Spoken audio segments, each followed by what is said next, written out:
Good morning, everybody. It's Positive Tuesday today, April 22nd, 2025. For Barron County Sheriff Chris Fitzgerald, I'm Ben Dryden, and you're watching The Big Show, Positive Tuesday with Ben and Fitzy, presented by Professional Exteriors and Interiors. With 20 years of experience, this locally owned and operated business provides quality work both on the inside and on the outside of your home or business. Like Fitzy and I, they believe it's the little things that make a big difference. Give them a call today, see what they can do for you. The number's right there on the screen, 715-520-2271. Fitzy, good morning. Good morning. How are you? Fantastic. A little rain in the weekdays? I know. I don't mind rain in the weekdays. I got to share why I'm fantastic, though. Oh. Because I got cake. What? It's candy bar cake. We have a new dispatcher that started today, and we had one of our other dispatchers, Jen, made a cake, and we have candy bar cake. And so I had to have a little bite of it, but it's got candy bars on it. How can you not start your day off any better than that? I don't think you can. You can't. But a candy bar cake is awesome. All right, so I know you don't drink coffee, because looking at that cake, I would need to have a cup of coffee with that. Like sweets, I need coffee, but you don't drink coffee. Please tell me you're not drinking a Mountain Dew with that. It's going to be it's a good day to have a good day. We're a little fired up this morning, Yeah. Ready to go.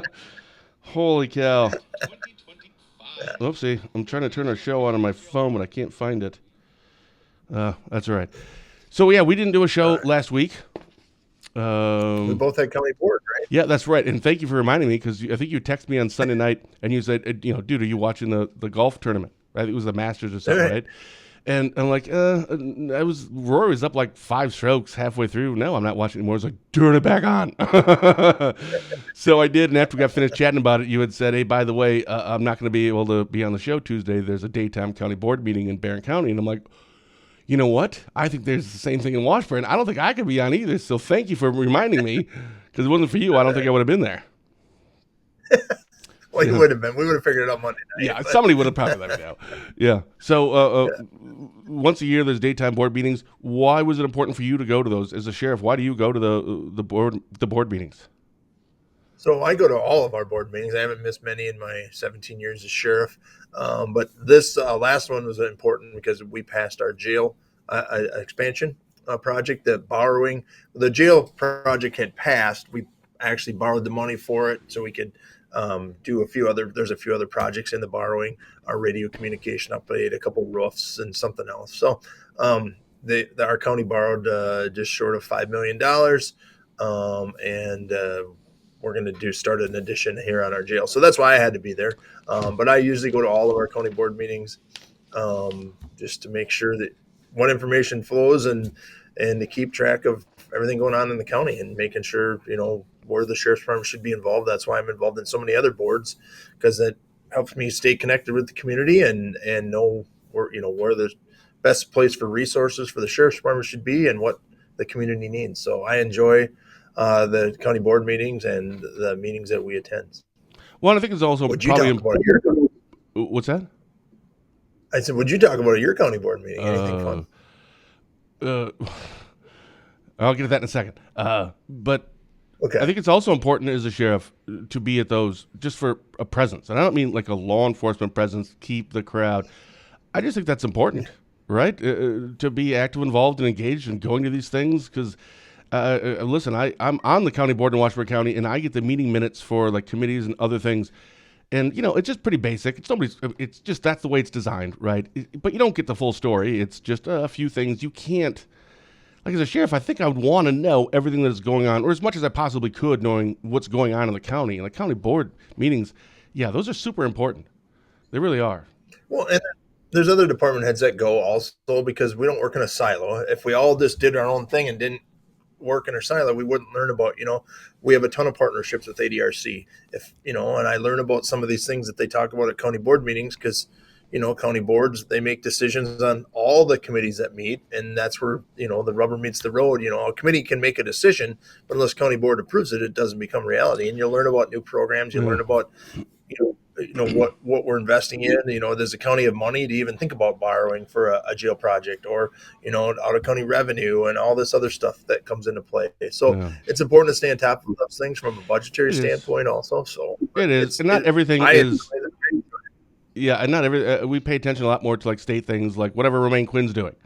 Like we want to know Right. what's going on and all that stuff in the assembly, which is great. I think, as you know, and you and I both think Romaine's pretty special. But we see that stuff. Like I put a post last. Oh, we should talk about that at the end of the show. I want to get your opinion about the 400, the line item veto.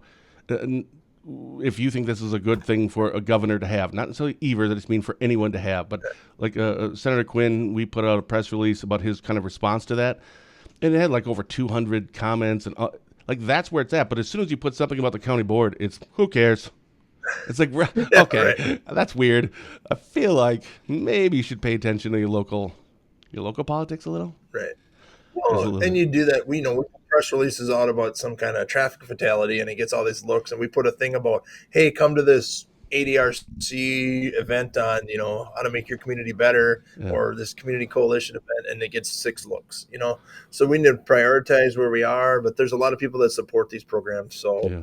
it's people prioritize their own lives. I understand it. Well, in my board meeting, you had asked what I learned, and so we used to have like our zoning, which I don't know anything about zoning. I'm not on that committee, and apparently that's like a whole other beast. Like those zoning meetings go for like 6 7 hours long, and like don't put me on that. Not just for the time, but man, there's a lot. It's very complex. But we used to be just on our consent agenda, and as of last Tuesday this month, they were all pulled from that, and now we're kind of go through each one. And the first one we talked for like an hour, and a whole bunch of people had talked about it. So everything I know about zoning, I learned in that meeting, which is probably like a half of 1% of what I should know. And I'm going, I got to vote on this. I don't freaking know. So let me ask you. So the two things I looked at, because somebody called me afterwards and just said, so you help me understand your reasonings as to why you voted no. And it didn't pass actually. It got turned down 11-9, and I voted yes for this. And I said I voted yes because the committee, I kind of relied on them, right? If I don't know what to do, jeepers, they know, they heard all the testimony. They know a lot more about this than I do. And the second thing, and this may be a little more controversial to some people, half people like what I say and the other half won't, which is probably par for the course for our show. But it's like, it's your property. Do whatever the frick you want with it, as long as it's legal. Like, you can't put a 10-story building next to a airport because you can't do that legally. And I get there's Right. exceptions to that. I don't know. Those are kind of my two reasonings. What do you think? Am I like wildly off on this? Like I'm going to default to the Well, committee because I don't know. And my baseline is it's your property. Do with it what you want. first of all, you're right. Zoning, I never would want to be on zoning. I don't want to be our Dave Gifford, who handles the zoning. I don't know how he does it. Everybody wonders about how I do my job. How does he do his job? Yeah. You got to be pretty special to do that, because a lot of people hate you no matter what decision you make. Um, but so zoning is very complicated, and I agree with you though. A zoning committee makes a recommendation. They've heard 100% of the issue. When you get to county board, you hear 25%, 50% of the issue, because not Maybe everybody comes. at best. Right, right. And so I agree. The committee makes a recommendation. That's why we have committees, to make recommendations to us. You can have more discussion, but normally it falls into place. But there's a lot of those are no wins, but some of it is just, I don't want farmland turned into residential. Well, that's not, farmland isn't, some farmland, I don't want to say, I'm not digging up, some farmland isn't as valuable as it used to be. Or some farms are now bigger than, and the small farms are, get phased out. Some people like that, some people don't. But if I own property and I have a chance to sell it because I don't want to farm anymore, but the only way to sell it is to turn it into residential, I think I should be able to. I agree with you. Yeah. There's always So, exceptions, right? I totally get the exceptions, but I'm just saying, like from a baseline, I kind of start there, and then you see like compelling reason to me to not follow those two things. but people get very passionate about Yeah, property, yeah. Come to find out, and yeah, it's usually one guy wants something and the other neighbors don't want it, and then yeah, it's 10 against 1, and who do you pick? But you have to pick what the law allows, and I think that's what yeah, zoning does very well. At least in Barron County, they do it very well. yeah. All right. Well, we have several things to get to. A Barron County jury returns guilty verdict on Chetek man who threatened police judge's office. In that article, the insider article, you had actually given witness testimony or something. I think I saw in there. Rice Lake woman gets probation for stealing van, leading police on chase. I have an update on Burnett County drug court. But as always, and we kind of got off on this now, but usually we start with a couple of sports things. So I sent you a link this morning. It's from a website called Bro Bible. It's actually sports stuff. And you and I always talk about NIL and the transfer portal in college sports. And I know Mike Schaefer is always very adamant about this too and likes to chime in on this stuff. That it's just not good. Like one of those is okay, but both of them together, this is terrible. And the Baylor University, which is in Texas, they made it to the March Madness this year. They won the championship like a few years ago. It's a legit men's basketball team. They lost in the second round this year, I think, to Duke. But, they have 14 players, and 4 of them essentially graduated. One of them went to the NBA draft, or is going to go to the NBA draft. So that leaves 9 players. So no problem. Like, that's how it works. Everyone was up 1, you fill in the other 5. But no, 9 of them all into the transfer portal and have jumped, and they're all gone. That means the entire team is going to be brand new next year. And I thought of you right away. I'm like, oh, my goodness, that's fantastic. So what do you think about that? I think it's terrible. It's not the way it's supposed to work. If a coach leaves, I think you should be able to go into the transfer portal. But you shouldn't be able to transfer portal because one school wants to offer you $10 more. And that's what these kids are going for. But the new Minnesota basketball coach says we need to embrace NIL. He did a very good article or a good TV program on WCCO the other night about how you have to embrace this. This is the way it is. So we, as a coaching staff, we better embrace it, and our school better get behind it. And I would agree with that. I don't like it, but you absolutely have to embrace it. It's there, and that's until we're changing it, you got to deal with it. So I thought he did it very well and says, we can't keep complaining about NIL. We got to embrace this and do it from a school standpoint. What's our stance going to be at the University of Minnesota? It was a good article on it, but yeah, I just can't imagine your whole team gone. Boom. Right. Yeah. And I think in that article, maybe the coach. Yeah. Well, even that article, I think it even stated that this was like a week ago. So this number has gone up. That of all Division 1A student athletes, 35% have already entered the transfer portal. So that number, again, has certainly gone up already. Right. Jeepers. Yeah, and then the NBA draft is coming. Yeah, so, yeah. But all right, so it's crazy. And yeah, so speaking of draft, one more quick sports topic before we actually start to get to some real things here. NFL draft. Yeah, I'm totally not getting psyched for this. It's on Thursday nights, the main stuff, right?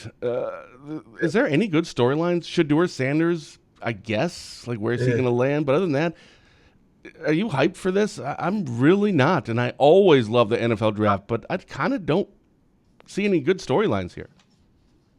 Yeah, I don't know. I'm hyped for it for Green Bay. I think it's cool to have it in Green Bay. Yeah, that's awesome. The weather's good for it. Yeah, I think that's cool. But, there's not a lot of storylines here. I think people are predicting 1 through 10, and it's going to be exactly how people predict. So that's not fun about it. There's no underdog coming there, and so there's no big trades or drafts. But are the Vikings going to sign Rodgers? No. It kind of was. I would have bet not, and now it's kind of leaning back that way. Really? I think. I don't know. I don't know.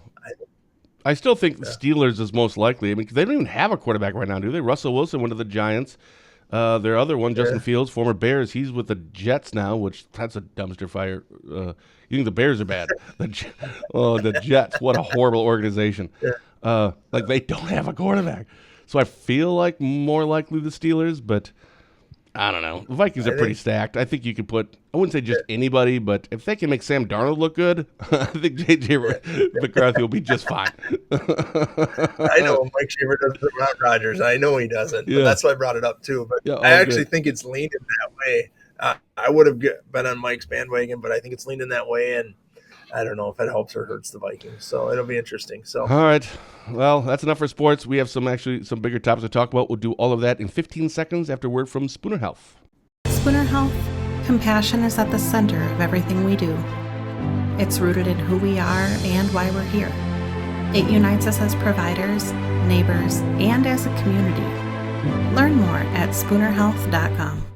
You know what they should do? I read this morning that there's 4 cardinals, because obviously the Pope passed away yesterday, and I couldn't find out that's like a big deal. The Pope. Yeah, I guess. But I saw the story this morning that there were 4 cardinals that are going to be participating in like the election kind of a thing. But one of them, I think, one of them has some ties to like lacrosse, a little bit northern area, and apparently that person has kind of been on some people's short list. So we could have a Wisconsin Cardinal be the Pope. You know what we should do? We should have him on for the show because if he comes on for the show, that's pretty much a given. We'll make some calls. We'll juice you up. Yeah. Say, what are you doing tomorrow? They got internet at the Vatican, right? Of course they probably do. But when I was reading that article, so I don't know much about Catholicism. I know some Catholics, and they're really good human beings. A couple of them are even Christians. But I don't really know much about it, like the religion. I mean, I think the Bible's the highest authority, followed by the Constitution. Those are the 2 greatest documents in our history. But religion, I don't follow that much. But it was saying like there's a bishop, an archbishop, a cardinal. I don't know what any of these things are. I didn't know there was like a hierarchy to all that stuff. Right. That's weird. I wonder how you get promoted. They get. How do you apply for this job? Yeah, right. Like if it's do they get like a year evaluation? It's all right. How many souls did you save? 73. Well, that's good for a bishop, but we're looking for 100 or more if you want to be an archbishop. Like I don't know. Like how do you get? I want to see that eval. That's right. Yeah. Well, do you apply online for the Pope? Yeah. Yeah. Weird. All right. So we had an insider story. What's that? I said they apply on LinkedIn. What's the point? Again, I'm not saying this one. I'm laughing when I'm saying this, but I don't mean it in a funny way. What is the point of the Pope? Like, what does a Pope do? Like, why do they have a Pope? And I mean that not rhetorically. Like, I don't know. What does a Pope do? It's kind of like the president, I would say. He's just the leader of everybody. Someone's got to lead the group. So I would say he's the leader. Okay. So kind of like, I'm going to go with that. I think that sounds right. So people are yelling at their internet right now at us. Well, I'm not making fun of it. I just don't understand. No, I don't. They're just like, I can't believe those 2 guys don't know what they're talking about. Yeah. Sorry. Again, I'm a struggling Christian, but I think that's redundant. I think all Christians are struggling. I'm not a fan of religion, organized religion so much. It's based a lot on a guilt and stuff, and it's just weird. Not making fun of it. I think it's closer to Christ. Good for you. I just don't understand it. Anyway, let's get to some press releases here and some articles we've done. Actually, you didn't have any press releases, which is weird. It's been 2 weeks and you haven't had one. That's good news, knock on wood. We had an insider story. Our headline was Barron County jury returns guilty verdict on Chetek man who threatened police judge's office. For people who didn't see that, what was that about? Sure. I actually had to testify at a jury trial last week. That was the Monday before the county board. I testified, and it was a subject that had called, threatened the judge's office, the clerk upstairs, threatened through a law enforcement through Facebook, sent a Facebook message. And I, as the head of our department, the person who has control of Facebook, I had to testify to how things get deleted on Facebook, how messages are received, what I did with the message when it was received. I passed it to our detective. Our detective did Facebook preservation. A lot of work goes into a case like this. It's just not something we have to do what's called preservation letters. When we send a letter to Facebook saying this date and time, this information cannot be deleted. You have to save that for us and produce a document that it's official, all this kind of stuff when it goes to the internet and crimes against on the internet. He was actually found guilty in about 15 minutes. He was remanded to court. I know that was a big deal. 15 minutes for a jury to come back. I think I even put in the article, in the inside article, it was like they what's it called? Deliberated, went in at 2:13 and at 2:28 they came out with a guilty verdict. Like, holy cow, that's crazy. And they got to pick a foreman in that time, so they got to all sit in a room and then say who wants to lead this train, and then they take a vote. Must have been one vote, and they walk back in. I mean, we weren't even downstairs, and we had to run back up for the verdict. So, you can't threaten people. You can't threaten. Facebook is you can't do that. But and the worst part was he continued to elevate during the day. He would threaten this person, not get a reaction he wanted. He would threaten the next person and threaten the next person, and so there was multiple A threats. judicial And I think assistant, if I remember the story right. Yeah. that- And I think he even said that he was going to go somewhere, like to Iowa or something, and said he's going to kill every cop that I see. I mean, it was like legit extreme stuff. And he said, I want to make national news. Right. And that's what it was about. And I'm glad the jury saw through it, but court clerks and judicial assistants shouldn't have to go through that. Law enforcement shouldn't either, but that's what we signed up for, a little bit of that. So I know you and I disagree on that. We both agree that cops shouldn't go through that either. But yes. That's kind of what people know, that police are going to take a little bit of a bad rap on some of that stuff, or become the brunt of some of these threats. But I'm glad it happened. It worked out very well, and you can't use Facebook. You can't do different things. So the jury obviously found in our favor in a very short time, and that is very unusual. So there was another jury trial on Wednesday, and that jury even took less time because that was a drug case from another jurisdiction, and the jury a different jury took less time than our jury on Wednesday, and so I mentioned to the judge, I'm like, you're getting pretty good at these jury trials. Was it the same judge? It was the same judge. Judge Lawton did both of them, and he doesn't have a say over the jury. But, I know. It's just funny. Yeah, that's funny. Two quick jury trials, and during that one, the guy testified and admitted to everything during the trial, so it was kind of a waste of time. Well, that's convenient. People have a right to a jury trial. Yes. Yeah, and so I think that person gets sentenced in June, if I recall our article correctly. What kind of sentence do you think he's going to get? It's the lowest felony that you can get, but I think due to the seriousness of it, I think he'll be in jail till then. He'll probably serve a little bit more jail time. I don't know that he'll go to prison. No? Okay. I don't think so. He does have some history though, so maybe. You're right. I forgot about his history. He might get a year in prison. Okay. All right. Well, we'll find out, and we'll talk about it again in a couple of months. After we sentence. Our other insider story, our headline was Rice-like woman gets probation for stealing van, leading police on chase. If I remember right, because as you know, we follow every story to the very end, no matter how long old it is. I think this was you and I talked about it, but I think it was back in 2021. Right? I was involved in this chase. I was there when she got pitted.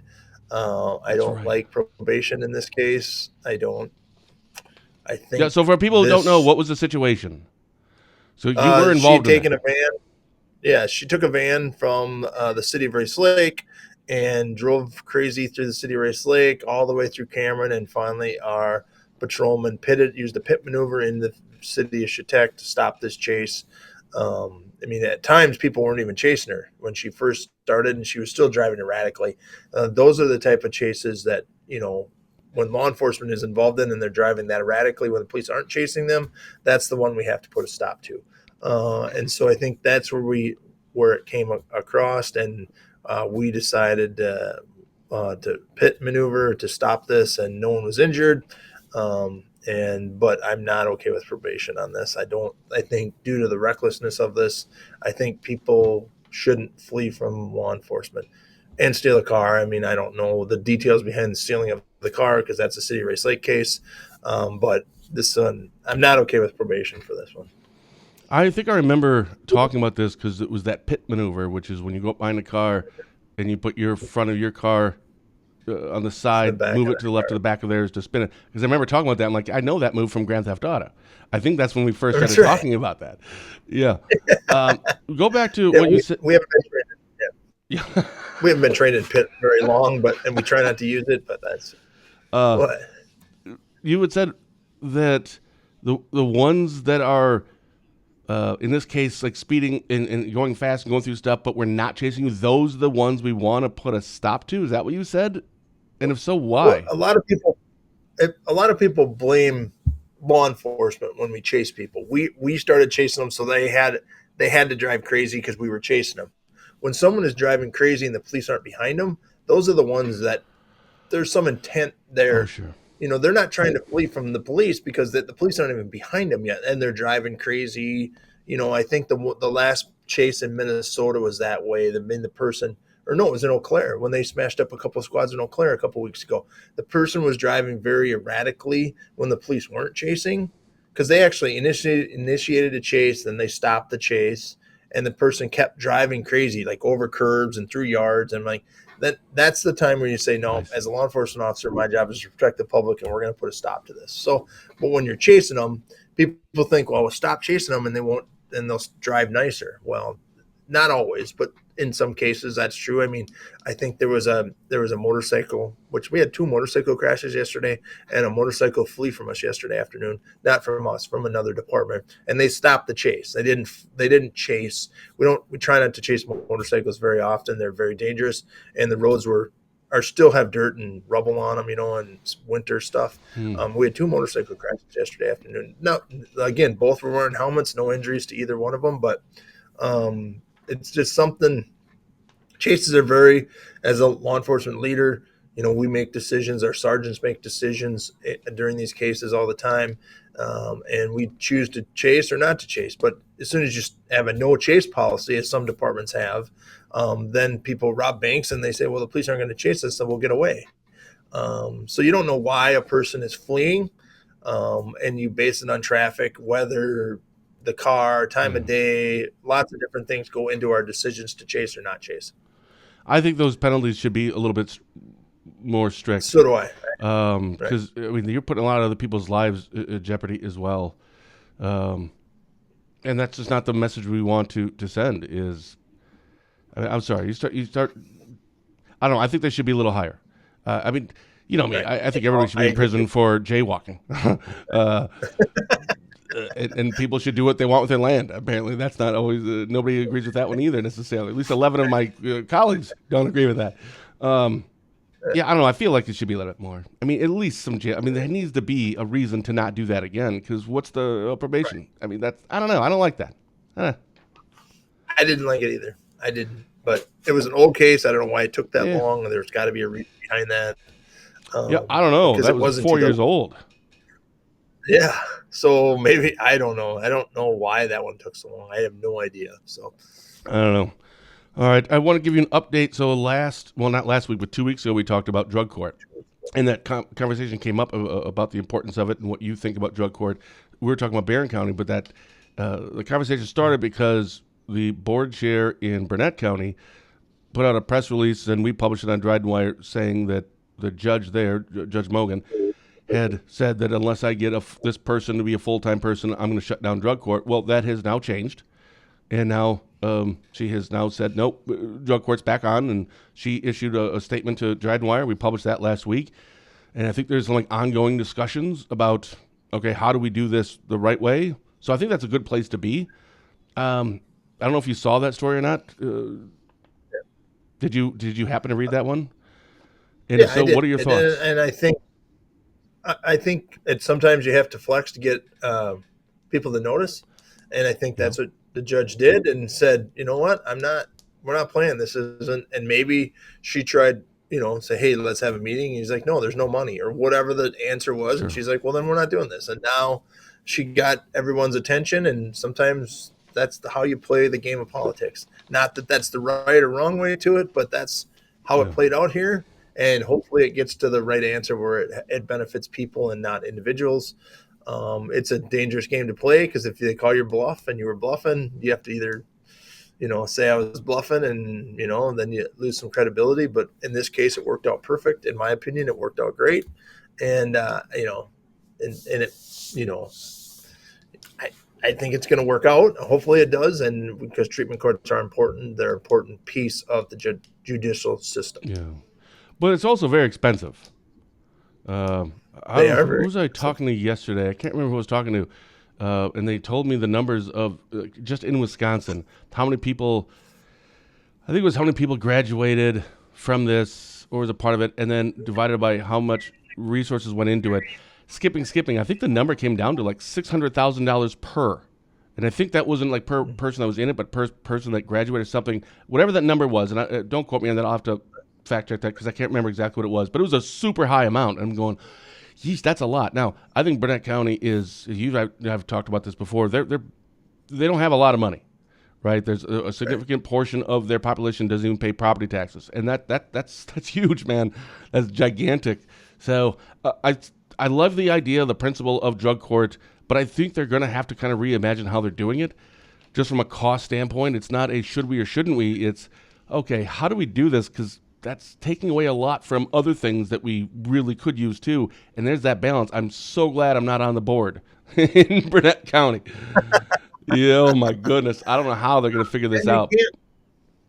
So I used to have that same theory or same process, and it is expensive, but those people are already being paid. It's not any extra, and if we can keep kids in homes, and I don't know if this is a treatment court, a family court, and I'm a big proponent of family courts and not individual drug court, family courts, because if we can keep kids in homes, Yes. that saves counties hundreds of thousands of dollars. So, and prevention is hard to measure, where actual costs are easy to measure. I can measure everybody's time in court today, and I can divide it by the number of days in jail, and we can come up with a number. But that's not a true number, because those people had to be here all day anyway, because that's what it is. It's not like we added positions. Now, in this case, they're going to add a position for drug court, so there's some specific cost to it. But maybe they've been getting away with no cost for years, and it's time to just cases get more complicated, treatment gets more complicated, and you need people to run these. And there's grants out there, and I know some of those grants are going away, and maybe rightfully so. I don't know the answer to that question, but a lot of grants are going away that people have gotten to start up some of this prevention. And my concern is prevention is taking a back seat because of cost, and that may cost us more in the future. When I started as sheriff, underage drinking was sky high. Now it's, we were at 150, 170 under drinking. Now it's 30. Was that because of prevention or just because kids got smarter? I don't know the answer, but I can tell you we put a lot of time and effort into prevention. And it seems that these conversations, we've taught parents to have conversations with kids, a lot of different things. So there's a lot of passion involved in this, whether it's my topic or your topic or whatever, somebody's topic. So, and that creates, some hard feelings. And I think the judge has some passion for making a difference, because she's frustrated with just giving people probation or jail, and she wants to make a difference. And so, and it's hard for people to understand passion with costs. And so you have to play this game. And I think she did a good job of laying her cards on the table and then saying, okay, I'll come to the table if you're going to come to the table. And now I got everybody at the table and we can make a decision. It's almost like tariffs. For what I know, like 1% of what tariffs are, but my understanding is the whole idea is we're not actually going to do all of those things. It's just to force people to, come to the table.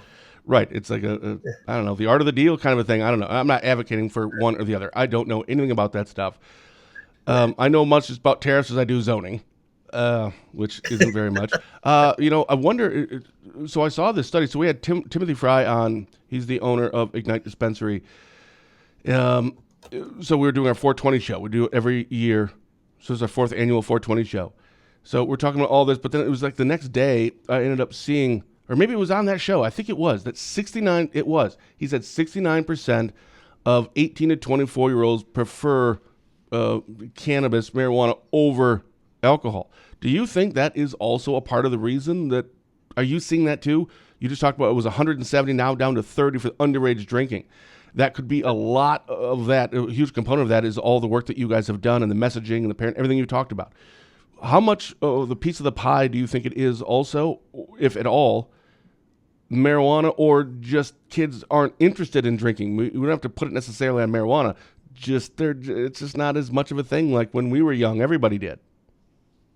Right. No, I think a few things. One, I think marijuana doesn't have that big a role, but it has some role. I think that's when 20 years ago or even 17 years ago, the internet wasn't as popular. Our phones weren't connected as much as they are today. I think we get different satisfactions out of different things now. And so you don't need to go out in the field and drink beer. I mean, I bet you there's kids that nothing else to do. Barrel beer. Right. Right. Now there's other things to do. I think we've evolved. Our schools have evolved, and they put more people on. There's more things for kids to do in school. There's more extracurricular activities. I think we've gotten more kids involved, and sports go year round. I play hockey year round. I don't, but Chase does. I mean, so it's year round things that keep kids involved. So it's different.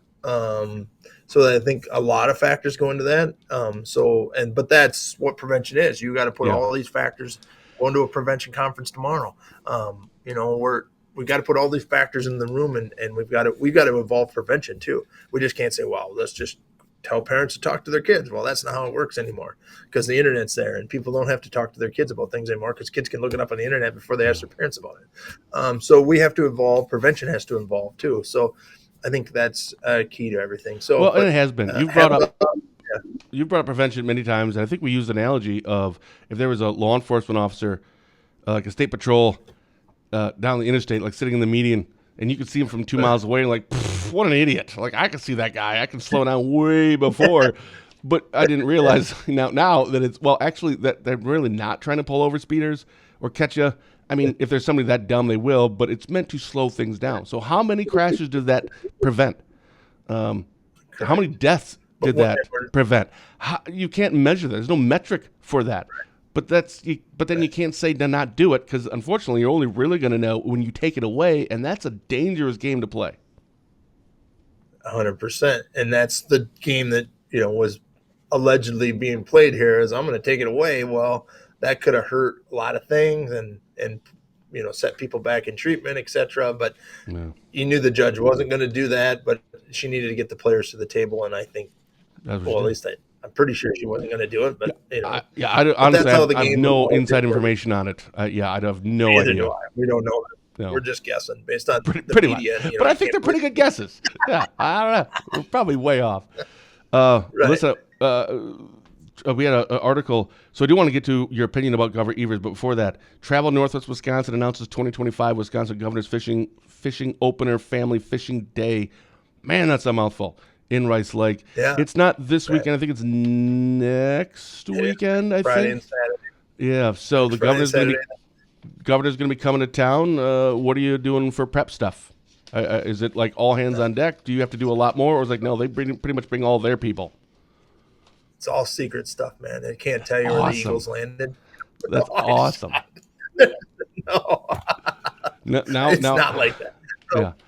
I get an ear mic and I get to talk into my sleeve. That's all I know. No. So do you seriously? No. Because honestly, it's not like that. He was in Barron on Wednesday of last week visiting Barron. He toured Main Street. We went on a walk down Main Street last week. Oh, you went for the walk with the governor. Cute. Did you hold hands? He's never going to come on our show if we keep talking like that. Oh, that's great. So that's kind of cool, right? Yeah, he'll be here fishing on Friday. They do a bunch of like tourism stuff on Friday. There's a dinner on Friday night we're going to. We'll be here Saturday morning. We'll have our boat on the lake. The DNR handles most of it. The State Patrol obviously handles his security detail. There isn't much we can do except as the sheriff, you don't want nothing bad to happen to any politician on your watch. You don't want the headline to say so-and-so politician, has issue in Barron County. That's not what we want. That's what my job is, to make sure that he stays safe. It's a very political event. I'm sure not political. It's very publicized. Most of his visits aren't publicized. They might let the media know the day ahead of time. This one, everybody knows where he's going to be. So if you didn't like something or you do like something, you can have plans. We know exactly where he's going to be at exactly what time he's going to be. So the more security will go into this. There's an advanced team that comes and looks at the route and where he's going to stand and does all that. So it's very well planned out, and we will serve as an assist to State Patrol with whatever they need. He doesn't strike me as a fisherman. How about this? Are you going to be in the vicinity when he's fishing? Because here's what I really want to know: does he bait his own hook? Is that what it's called? Like, I'm not a fisherman either. Does he though? Because he doesn't strike me as much of a fisherman. Does he? I don't know. I don't know why. I don't get that vibe. He got asked that question last week in Barron. Did he? And he does enjoy fishing. And he fishes a lot. Not winter fishes anymore, but summer fishes. Huh. So, I don't know why. That surprises me a little bit. And not in a good or a bad way. It just didn't strike me as much of a... Lives on the lake. I don't know. Maybe he just goes outside and throws, Yeah. Well, so I wasn't going to bring this up, not for any particular reason, to or not to, but at the beginning we kind of mentioned this. Wisconsin Supreme Court upholds Tony Evers' 400-year school funding veto. So regardless what your opinion is on the actual $325, which is actually going to be way more than that per student as this progresses, obviously it's not going to be sustainable. But just in terms of line item veto stuff, Governor has I think Romaine Quinn and Tom Tiffany years ago were the first ones that had mentioned on our live shows that the governor has the most powerful veto pen of any governor in the entire country. And they explained it to me back then. I'm like, oh, okay, it's not that big a deal, whatever. Well, kind of find out it is. So regardless of the Supreme Court's decision, I don't want to get into it's the liberals, whatever. That's what they decided. So my question to you is, do you think, are you okay? Are you comfortable with our governor having, regardless who that is, line item veto? Probably not. Although it works out, it's worked for, other Republicans, Democrats. It's worked out for them. And this is great. I don't know, but the new governor can come in 2 years and change this $425 law, I'm sure, because he can then veto it in 2 years. So, or he can change it to $0, I would assume, in 2 years. So it's not like the 425 is going to be there forever. You can only enact laws. I mean, Jeff French or the county board in Washburn County can say, we're going to do this, and 2 years later, you're not on the board anymore. They can come on and say, we're not going to do this anymore. We're not going to have a boat patrol. We're going to have you say, I want a boat patrol, and they say, okay, let's have a boat patrol. And 2 years from now, the county board can come in and say, we're not having a boat patrol, and then they take the money away. If the board votes a certain way and Congress votes a certain way, and yes, line item veto in Wisconsin has always been there. It's been beneficial for both sides of whatever street you walk on. So I don't know that it's really needed, but it's how Wisconsin's operated, and I think we got a pretty good system. So, I don't know that it hurts or helps anything. So I didn't know that part. So Senator Quinn will be on our show this Thursday. He comes on the last Thursday of every month. So I'm going to ask him about this because I didn't know that part. I did not know that if another governor comes in 2 years, or let's just assume for a second in this sake, there's a different governor, whether it's Democrat or Republican, they could just go in and change it. I would assume that the legislature, wouldn't they? Yeah, I don't know how that works. Like how can a governor just come in and then just go and say, okay, I want to change all these previous things? I don't know how that works. The president's doing it right now. I mean, he's changing a lot of things. Those are seriously, executive orders. It's his agenda. It's his agenda. It's the governor's agenda. I mean, somebody didn't like this, whether you liked Act 10 or not. I mean, we don't have Act 10, and now, maybe it can come back, and maybe it won't come. I don't know. So I don't either. Those are different things. But so that would be my opinion on that. I don't know that Wisconsin's a pretty good state, good state. And so I don't know. And it'll be interesting. I'm not a fan of it at all. Veto or partial veto, fine, but line item veto, no. That's just, there's no, because you're just taking away the entire intent of something when it's like, here, we're going to do this for $325 per student for the next 2 years. And that's what the legislature decided as a body. And then one person just snarkily, check this out, just crosses out certain things and turns it into 400. That was certainly not the intent. So that is, and I don't care if it's a Democrat or Republican doing it. That is stupid. It is wrong. Ask Romaine if they can pass a law that the line item veto goes away.